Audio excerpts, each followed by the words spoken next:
Hello बच्चों, आज हम पढ़ेंगे इक्विपोटेंशियल सरफेसेस।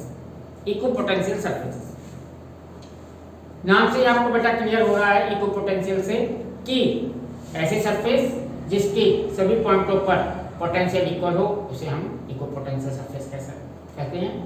ठीक है, इस बात को मैंने लिखा भी है कि an equipotential surface is a surface at which the potential is constant or equal। बात ठीक है, at all points on that surface। ठीक है, यानी एक ऐसी सरफेस जिसके सभी पॉइंटों पर पोटेंशियल सेम हो, इक्वल हो या कहेंगे कांस्टेंट हो, तो हम उसे इक्विपोटेंशियल सरफेस कहते हैं। चलिए बेटा, अभी इसके एक एक पॉइंट और निकलेंगे, कई कैरेक्टरिस्टिक निकलेंगे कि इक्विपोटेंशियल सरफेस कैसे बनती है, क्या क्या इसके लिए कंडीशंस हैं। पर पहले हम देखते हैं कि कुछ इक्विपोटेंशियल सरफेसेस, फिर मैं वन बाय वन आपको एक्सप्लेन करूंगा। सम इक्विपोटेंशियल सरफेसेस, सम इक्विपोटेंशियल सरफेसेस देखते हैं। पहले देखते हैं इक्विपोटेंशियल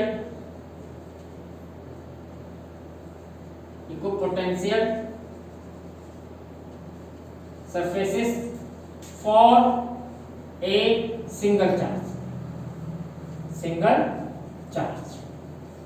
चार्ज के लिए पहले इक्विपोटेंशियल सरफेसेस।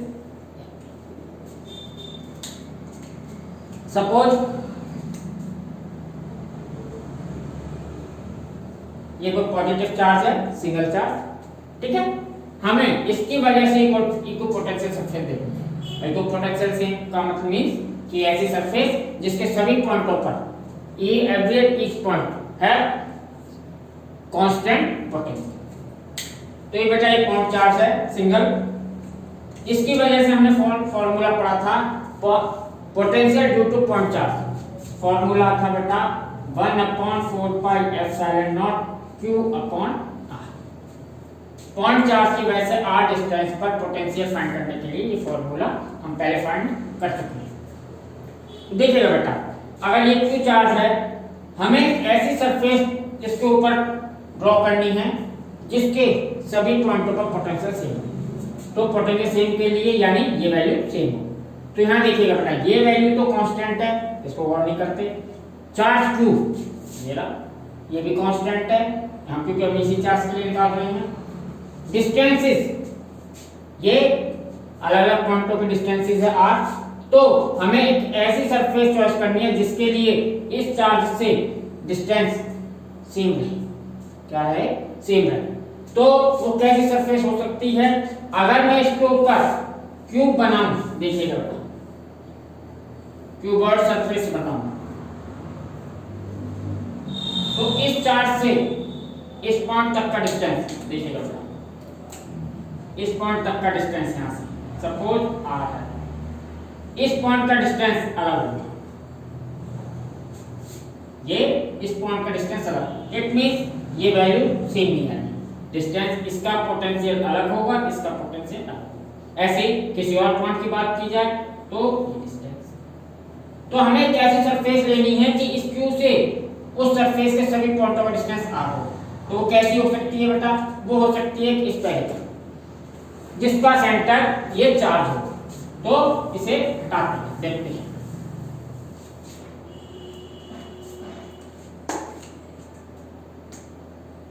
ये चार्ज था, अगर इसके ऊपर मैं कोई स्फेरिकल सरफेस ड्रॉ करता हूं जिसका सेंटर चार्ज हो, देखिए ये सेंटर है, जहां चार्ज रखा है सेंटर है। तो आप देखते हैं सेंटर से इस सरफेस के सभी पॉइंटों का डिस्टेंस इस स्फीयर की रेडियस के इक्वल होगा। मान लीजिए सपोज ये R है, सभी पॉइंटों का डिस्टेंस क्या होगा? R। कॉमन सेंस की बात है। तो अगर ये डिस्टेंस सेम है, चार्ज सेम है, डिस्टेंस कांस्टेंट है, चार्ज तो कांस्टेंट है ही, तो सभी पॉइंटों पर पोटेंशियल क्या होगा? सेम। ठीक है बेटा, तो किसी सिंगल चार्ज की वजह से इक्विपोटेंशियल सरफेस एक स्फेरिकल हो सकती है। कैसी होती है? Spherical. That centre is charge, जिसका सेंटर क्या होगा? चार्ज। इस तरीके से कई स्फीयर इसके ऊपर बनाए जा सकते हैं। ये भी ये इक्विपोटेंशियल सरफेस होगा, इक्विपोटेंशियल सरफेस। इस तरीके से अगर एक और स्फीयर अलग बनाते हैं तो वो भी एक इक्विपोटेंशियल सरफेस है, पर इसके सभी पॉइंटों पर पोटेंशियल सेम होगा। पर ऐसा नहीं कि इस सरफेस का पोटेंशियल उस सरफेस के पोटेंशियल सेम है। इसका पोटेंशियल इस सरफेस का अगर v1 है तो इसका v2 होगा, सेम नहीं होगा। इस सरफेस के सभी पॉइंटों का पोटेंशियल v2 होगा, या कहेंगे कांस्टेंट, बदलेगा इस सरफेस का। ऐसे ही इस सरफेस, ये दूसरे स्फीयर के सभी पॉइंटों का पोटेंशियल v1 है तो सब पर v1। इस तरीके से infinite numbers of spherical equipotential surface draw की जा सकती हैं। ठीक है ना? तो हमारी सबसे पहली बात क्लियर हुई कि सिंगल चार्ज की वजह से इक्विपोटेंशियल सरफेस कैसी होती है? Spherical. That centre is charge. मैं इस बात को यहाँ, ये सभी इक्विपोटेंशियल सरफेस, ठीक है सर, इस बात को लिख देता हूं। For single charge the equipotential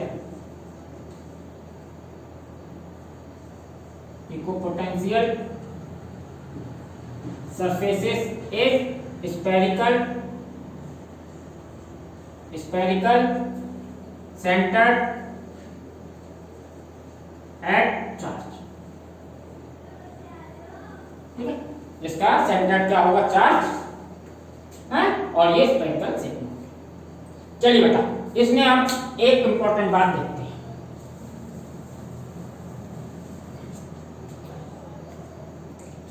आप लोगों ने इलेक्ट्रिक फील्ड लाइंस पढ़ा होगा। मैंने आपको इलेक्ट्रिक फील्ड लाइंस एक टॉपिक है, आप वीडियो देख सकते हैं प्रीवियस चैप्टर में, इलेक्ट्रिक फील्ड लाइंस। तो पॉइंट चार्ज की वजह से इलेक्ट्रिक फील्ड लाइंस कैसी होती हैं आपको पता होगा। मैं बता देता हूं यहाँ पर, इसी डायग्राम में बना दूंगा ब्लैक पेन से। पॉइंट चार्ज की वजह से इलेक्ट्रिक फील्ड लाइंस इस तरीके से,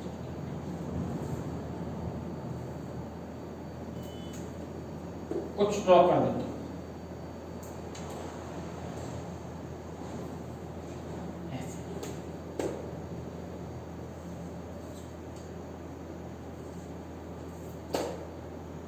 रेडियल अगर पॉजिटिव है, पॉजिटिव चार्ज है तो आउटवर्ड, नेगेटिव चार्ज होता तो इनवर्ड। यानी पॉइंट चार्ज की वजह से इलेक्ट्रिक फील्ड लाइंस कैसी होती हैं? रेडियल या में पेंसिल। ये इसकी इलेक्ट्रिक फील्ड लाइंस ब्लैक वाली पॉइंट चार्ज की वजह से इनफाइनाइट, ये इलेक्ट्रिक फील्ड लाइंस। तो ये कैसी होती हैं? Electric field lines radial outward. ठीक है? ये आपने पहले पढ़ चुके। इसमें एक बात गौर कीजिएगा, देखिए बेटा, ये इलेक्ट्रिक फील्ड लाइन जितने भी स्फीयर हैं उन सब की सरफेस पर परपेंडिकुलर है।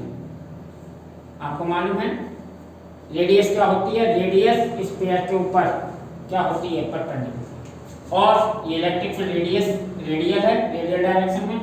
तो ये जिस पॉइंटों पर भी सरफेस पर क्रॉस करती हैं, ये कैसे होती है? सरफेस पर परपेंडिकुलर। चाहे ये स्फीयर हो, सबके सेंटर तो क्यूब है, तो ये परपेंडिकुलर है।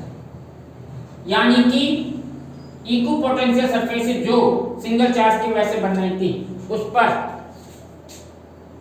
पॉइंट चार्ज की इलेक्ट्रिक फील्ड लाइंस परपेंडिकुलर हैं every and each point on the surface. तो ये this one is the necessary condition for equipotential surface कि electric field line must be perpendicular at equipotential surface. यानी equipotential surface के ऊपर electric field lines हमेशा क्या होंगे? परपेंडिकुलर। ये नेसेसरी कंडीशन है, अदरवाइज इक्विपोटेंशियल सरफेस नहीं बनेगी।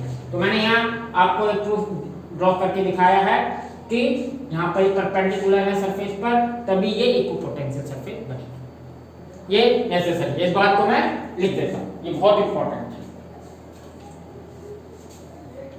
Equipotential surfaces possible only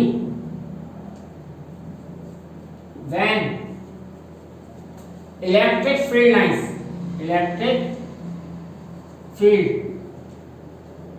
lines, या कह सकते हैं इलेक्ट्रिक फील्ड, दोनों बात एक ही है कि when electric field या electric field lines perpendicular और normal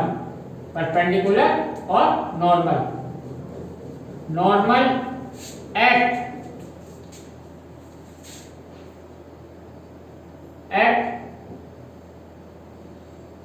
surface, at every point of surface, every point of surface, यानी it is possible only when electric field lies normal at every point of surfaces, यानी जितनी भी equipotential surfaces बनेंगी electric field lines हमेशा उन पर normal होंगी, तभी वो इक्विपोटेंशियल बन सकते हैं। That is the necessary condition. इसको हमेशा आपको याद रखनी है कि what is equipotential surfaces, a surfaces that have equal या constant potential at every else point called equipotential.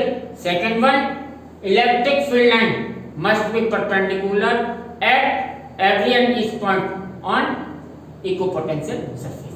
ये दो कंडीशन आपको हमेशा याद रखनी है। एक पोटेंशियल कांस्टेंट होता है, ये कब होगा, ये कांस्टेंट तब होगा जबकि इलेक्ट्रिक फील्ड लाइन हमेशा क्या होंगी, तब। अभी और भी देखते हैं इसके बारे में, ये हो गया। सेकंड, एक और देखते हैं, ये अक्सर का बोर्ड एग्जाम में आया है, ठीक है बेटा। इक्विपोटेंशियल सरफेसेस का सिस्टम ये पूछ लिया जाता है कि draw equipotential surfaces for single charge, ठीक है। तो ये होगा, अगर ये नेगेटिव चार्ज भी होता तो भी ये इक्विपोटेंशियल सरफेस ऐसे होती, चाहे इलेक्ट्रिक फील्ड लाइन बस ये जो थी एरो बाहर की ओर है, ये अंदर हो जाता, बस नेगेटिव चार्ज होते हैं तो भी, पर इक्विपोटेंशियल सरफेस ये है, ठीक है। चलिए, ऐसे infinite number of equipotential surfaces draw किए जा सकते हैं सिंगल चार्ज पर। इस स्पेरिकल रेडियस बढ़ाते हैं सारी पर सबको कैसी होंगी इस पर। चलिए सेकंड, एक और इक्विपोटेंशियल सरफेस देखते हैं। Equipotential surfaces for uniform electric field,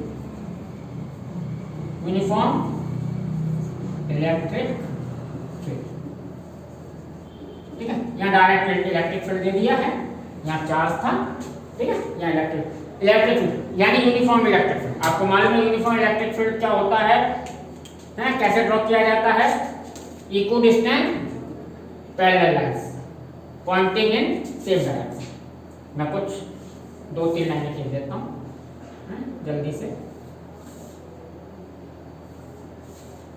आप खुद सोचिएगा कि इस पर इक्विपोटेंशियल सरफेस कैसे ड्रॉ हो सकते हैं। यानी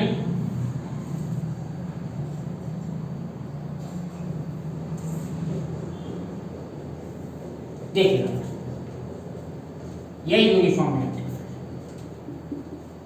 यहां लिख देता हूं यूनिफॉर्म इलेक्ट्रिक फील्ड, ठीक है। पहले बात हुआ मैं equidistant parallel lines pointing in same direction, ठीक है, ये यूनिफॉर्म इलेक्ट्रिक फील्ड। देखिएगा बेटा, अगर सपोज मैं यहां ड्रॉ कर देता हूं कि ये x डायरेक्शन में, किसमें है बेटा, x, ऐसे कोऑर्डिनेट सिस्टम बना है, ये x है, यानी ये x डायरेक्शन में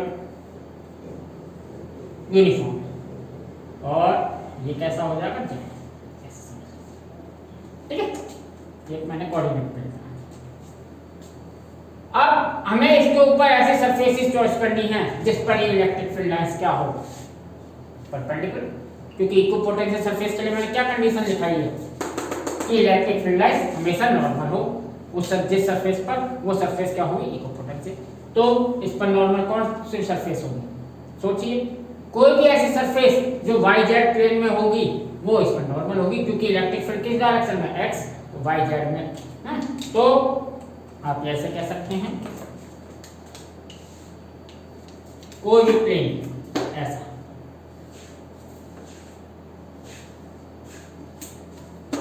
जो कि वाई जेड प्लेन में हो,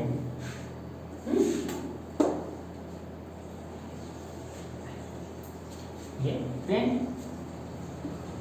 प्लेन इन वाई जेड, या ये क्या होगा बेटा इक्विपोटेंशियल सरफेस, इक्विपोटेंशियल सरफेस है, सरफेसेस लिख दिया, एक और बना दूंगा equipotential surfaces for uniform electric field, यानी यूनिफॉर्म इलेक्ट्रिक फील्ड के लिए कोई भी ऐसी सरफेस जो कि वाई जेड प्लेन में हो वो क्या होगी परपेंडिकुलर है। सिंपल सी बात है, वाई जेड एक्स पर परपेंडिकुलर। आप ऐसे समझ सकते हैं कि कोई प्लेन ऐसे रखते हैं तो इसमें से जो इलेक्ट्रिक फील्ड लाइन निकल रही है इसके सभी पॉइंटों पर परपेंडिकुलर होंगे, तो हम ये कह सकते हैं कि सभी पॉइंटों पर इक्वल पोटेंशियल होगा। इट मींस इसके जितने भी पॉइंट होंगे, जितने भी पॉइंट हैं, अगर एक का V है तो सबका, इसका V1 है तो सबका V1 होगा इस पोटेंशियल, ठीक है बेटा, ये बात क्लियर। चलिए ऐसे और भी ड्रॉ कर सकते हैं, एक और ड्रॉ कर देता हूं अगर आप करना चाहें तो। वाई जेड प्लेन में कोई भी सरफेस हो वो एक्स के परपेंडिकुलर होगी, या कहेंगे इलेक्ट्रिक फील्ड उस पर परपेंडिकुलर होगा, तो दैट आर इक्विपोटेंशियल। और याद रखिएगा इसके सभी पॉइंटों का पोटेंशियल V1 है, पर इसके सभी पॉइंटों का पोटेंशियल V1 नहीं होगा, कुछ और होगा। ये अलग सरफेस है, ये अलग है, दोनों इक्विपोटेंशियल हैं, बट इसके सभी पॉइंटों का पोटेंशियल V2 ही होगा, इसके सभी पॉइंटों का V1 होगा, दोनों का इक्वल नहीं होगा, ठीक है, सेपरेट इक्विपोटेंशियल सरफेसेस हैं।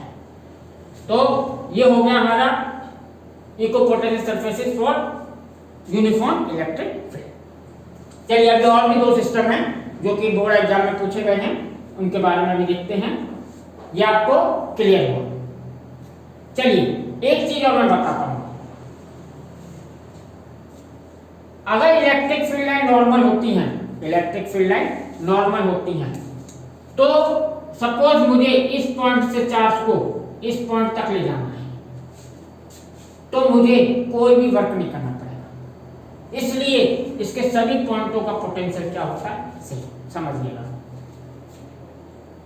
इस चार्ज को इस पॉइंट तक ले जाना, तो इस चार्ज को ऊपर तक ले जाने के लिए कोई भी यहां पर फोर्स इस चार्ज के ऊपर नहीं लगना।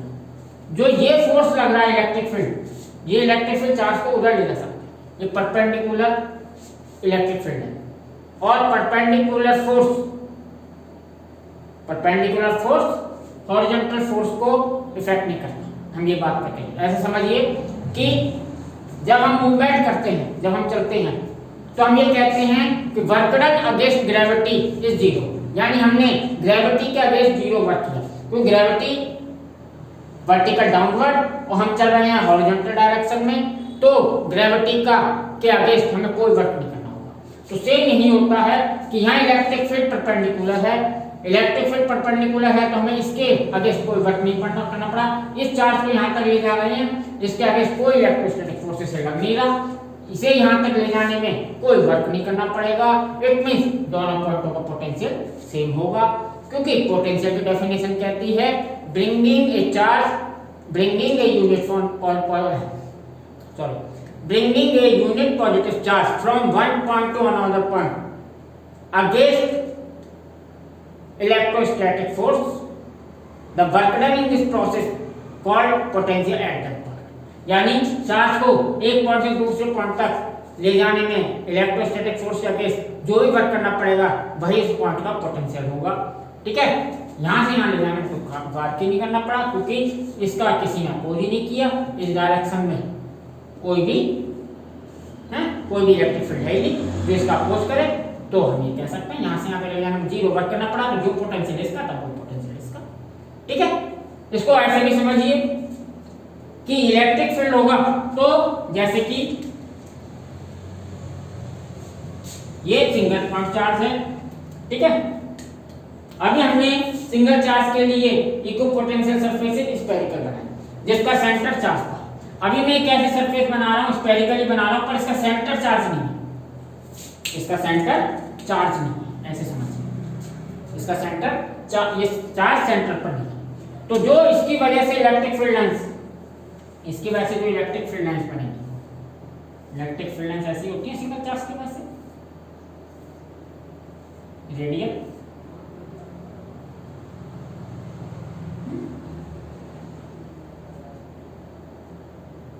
ऐसे ना।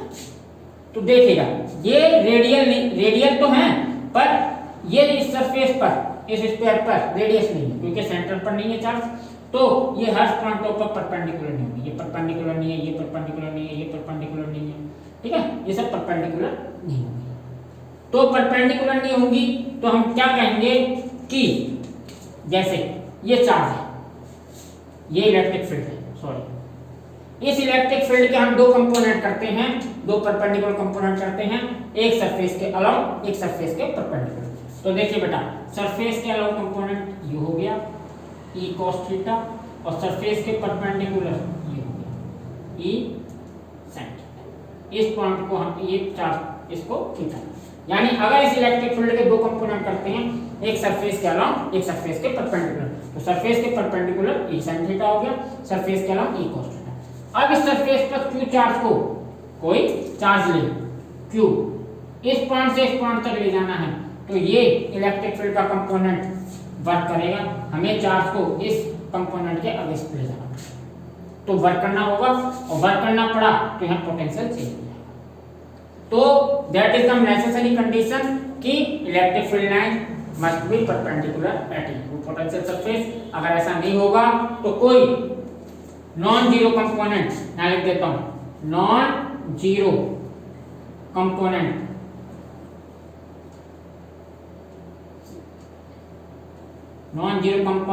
along सरफेस, ठीक है, या नॉन जीरो कंपोनेंट है सरफेस के, वो वर्क करेगा, ठीक है, और पोटेंशियल फिर सेम नहीं रहेगा। तो सरफेस के अलाउंग कोई भी इलेक्ट्रिक फील्ड नहीं होना चाहिए, तभी इक्विपोटेंशियल सरफेस बनेगी। तो ये बात क्लियर हुई। अभी दो सिस्टम हो रहा है, मैं इनको रफ करता हूँ और आपको वो दो सिस्टम भी बताता हूँ जो बोर्ड एग्जाम में अक्सर पूछे भी गए हैं। ठीक है, एक डाइपोल के लिए और आइडेंटिकल चार्ज के लिए। ठीक है, देखिए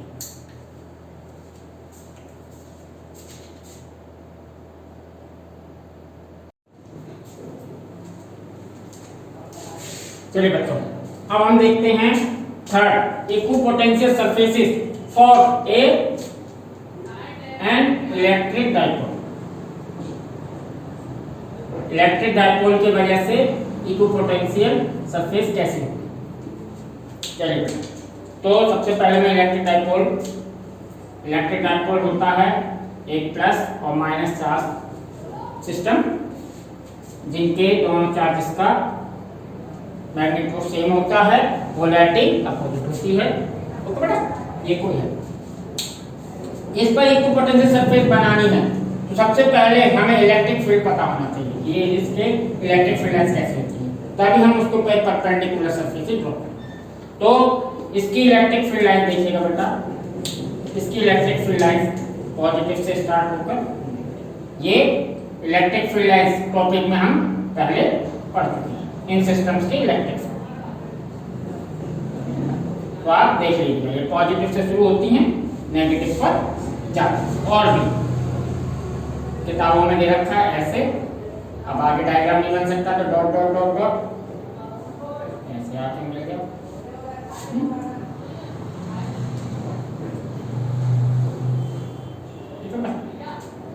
और भी चाहें तो और भी बना सकते हैं। Infinite numbers of electric field line draw.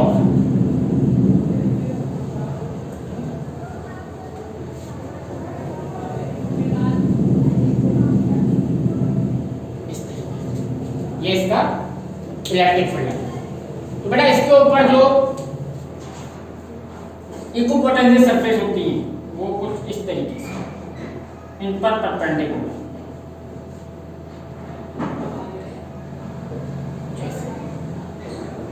इस चार्ज के नियर इस साइड दूर,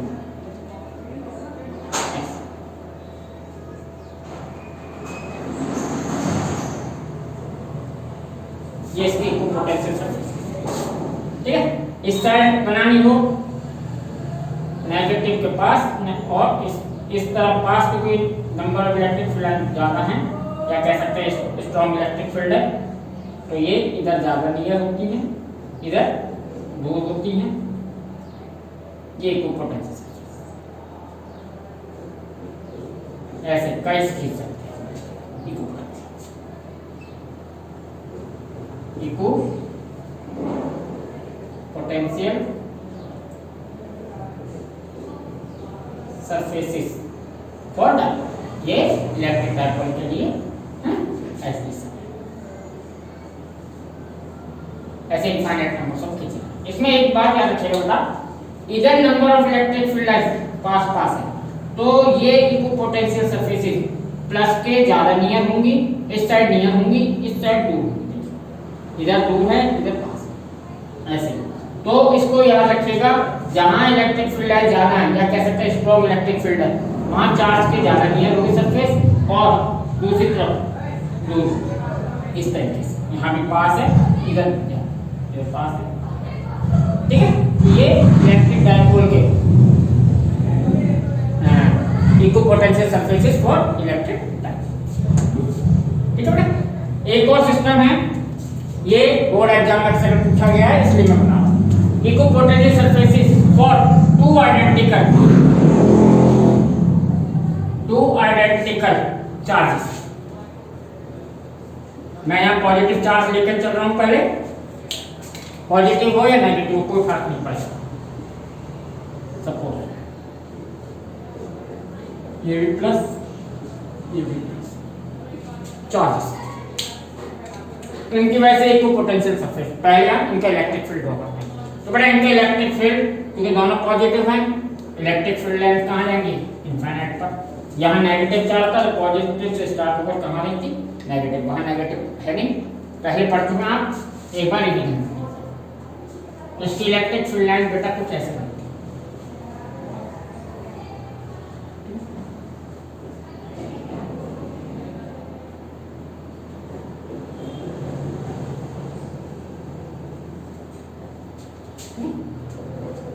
अगर आप इक्विपोटेंशियल सरफेसेस बना रहे हैं, अगर आप इलेक्ट्रिक फील्ड लाइन शो नहीं करते तो कोई फर्क नहीं पड़ेगा।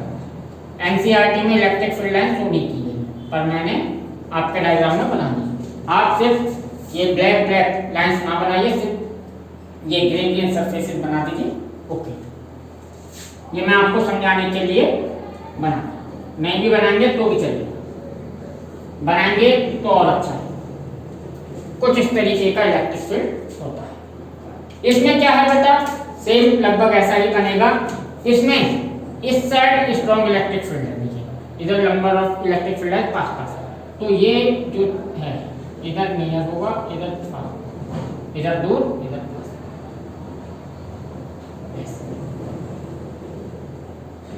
ये हर लाइन पर परपेंडिकुलर। इसके लिए इधर पास,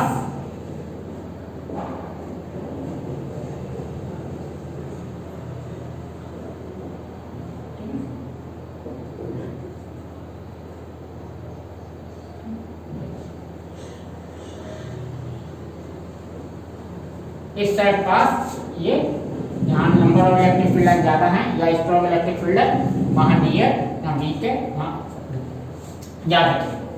यहाँ इधर पास था, इधर इधर, ठीक, थोड़ा सा डिफरेंस है, ज्यादा नहीं।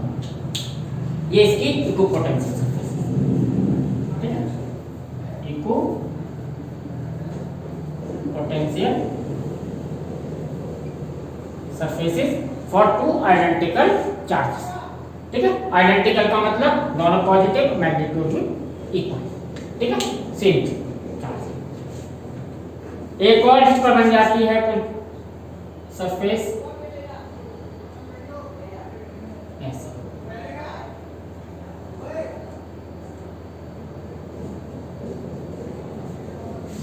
ये सभी इक्विपोटेंशियल सरफेसेस, ठीक है। तो इन्हें याद रखिएगा, ये अक्सर कर बोर्ड एग्जाम में पूछी, ठीक है।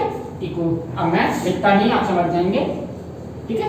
फॉर टू आइडेंटिटी, अगर ये नेगेटिव चार्ज होते कोई फर्क नहीं पड़ता, इक्विपोटेंशियल सरफेस ऐसे रहती, बस ये इलेक्ट्रिक फील्ड लाइन जिन्हें हम शो भी नहीं करने की जरूरत, ये इन सब के एरो अपोजिट हो जाते हैं अगर ये नेगेटिव दोनों, ठीक है। बस क्योंकि इलेक्ट्रिक फील्ड लाइन नेगेटिव की तरफ आती है, पॉजिटिव से दूर जाती है, ठीक है। तो इसे हटा चलिए, तो ये है हमारी equipotential surfaces for different system. मैंने 4 सिस्टम्स की बताई आपको, एक सिंगल चार्ज के लिए, ठीक है, फिर एक यूनिफॉर्म इलेक्ट्रिक फील्ड के लिए, डाइपोल के लिए ये, और 2 आइडेंटिकल चार्जेस के लिए, ठीक है। ये अक्सर कर एक मार्क्स में बोर्ड एग्जाम में पूछी गई है, ठीक है।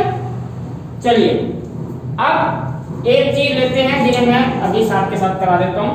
एनसीईआरटी में एक क्वेश्चन दे रखा है, एक्सरसाइज 2.1, एक्सरसाइज 2.3, सॉरी, आप जरा बुक वीडियो पॉज करके एनसीईआरटी बुक देख सकते हैं। क्वेश्चन है एक्सरसाइज 2.3, जो कि इक्विपोटेंशियल सरफेस है। तो एक्सरसाइज 2.3 है कि एक डाइपोल है जिसमें इसका मैग्नीट्यूड, एक चार्ज का मैग्नीट्यूड दे रखा है 2 माइक्रोकूलम और दूसरे वाले का दे रखा है -2 डाइपोल है, ऐसा ही दे रखा है माइक्रोकूलम, और इनके बीच का डिस्टेंस अबाउट 6 सेंटीमीटर, ये क्वेश्चन में गिवन है, ठीक है। एक पार्ट पूछा है आइडेंटिफाई द इक्विपोटेंशियल सरफेस, यानी एक इक्विपोटेंशियल सरफेस हमें आइडेंटिफाई करना है। अभी इसमें मैं एक चीज और बताना भूल गया, बता देता हूं, अब बता क्वेश्चन के अकॉर्डिंग। एक सरफेस ऐसे, ये क्या होती है डाइपोल की इक्वेटोरियल, डाइपोल का इक्वेटोरियल प्लेन। इक्वेटोरियल प्लेन हमने प्रीवियस लेक्चर में पढ़ा था, potential due to electric dipole, तो उसमें मैंने बताया था इक्वेटोरियल पर पोटेंशियल 0 होता है। इक्वेटोरियल प्लेन पर पोटेंशियल क्या होता है? 0, यानी इसके सभी पॉइंटों पर, इस प्लेन के सभी पॉइंटों पर, यदि आपको लाइन दिखाई दे रहा है, ये लाइन नहीं है, प्लेन है, क्योंकि अगर आप इधर से देखेंगे किसी प्लेन को तो आपको लाइन नजर आती है। सपोज ये आपका प्लेन है, पर अगर इसको इधर से देखें, ऐसे रख दिया जाए, तो आपको सिर्फ ये स्ट्रिप दिखाई देगी, इसलिए बुक्स वगैरह में ये लाइन दिखाई देती है, अदरवाइज ये लाइन नहीं है। आपको कैसे देखना है, ये प्लेन है,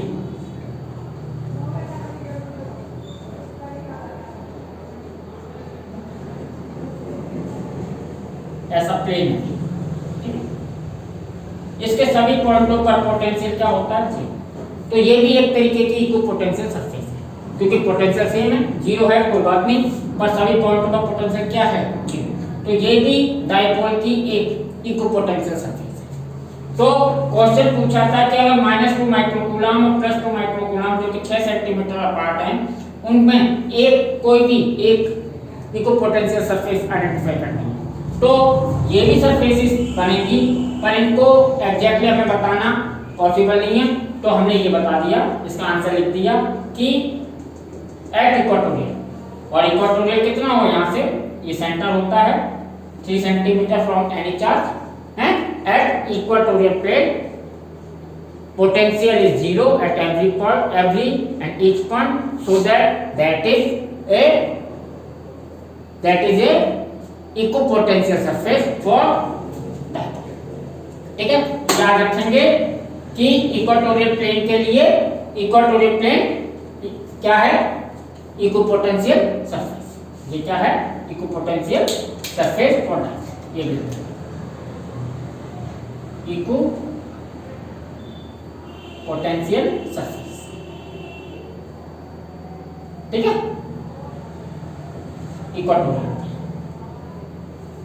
इक्वेटोरियल प्लेन डाइपोल के लिए इक्विपोटेंशियल सरफेस होगी, याद रखिएगा। सेकंड उन्होंने पूछा है what is the direction of electric field lines at equipotential surface. Second B part पूछा है इसका, बी पार्ट पूछा।